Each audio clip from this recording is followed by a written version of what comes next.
Mastering Passive Voice Questions, a Step-by-Step Guide. Hello everyone. In today's video, we're going to delve deep into the world of English grammar, focusing on a specific aspect of the passive voice. We'll look at how to form questions using the passive voice, which can often be a challenging topic. Don't worry though, we're going to break it down into easy-to-understand sections. The first thing we need to understand is what exactly passive voice is.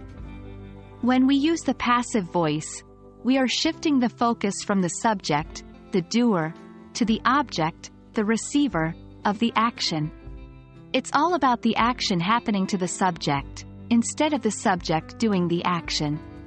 For example, instead of saying, John painted the wall, in passive voice we'd say, the wall was painted by John.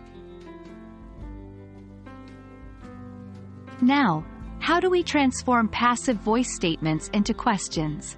In English, questions in the passive voice have a specific structure.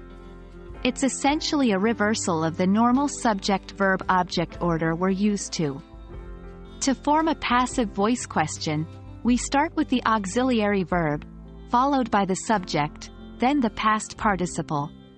Here's an example. Was the wall painted by John? Notice how the auxiliary verb, was, leads the question.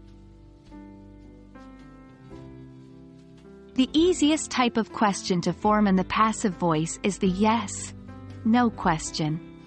These are questions that can be answered with a simple yes or no. Just start with the auxiliary verb, then the subject, and then the past participle.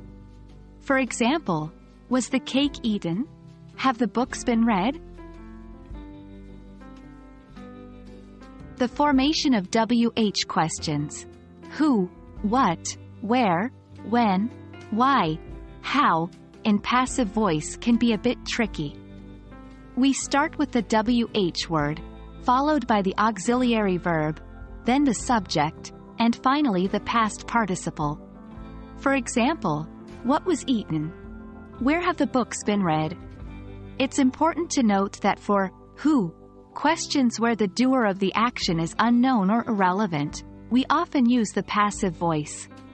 For example, who was the cake eaten by? Or more naturally, by whom was the cake eaten? And that's it. Congratulations!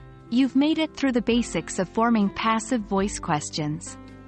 Remember, practice is key when learning a new aspect of language, so be sure to use these structures in your daily English conversations and writings.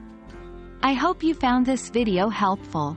Keep practicing, and you'll master the art of passive voice questions in no time. Until next time, happy learning!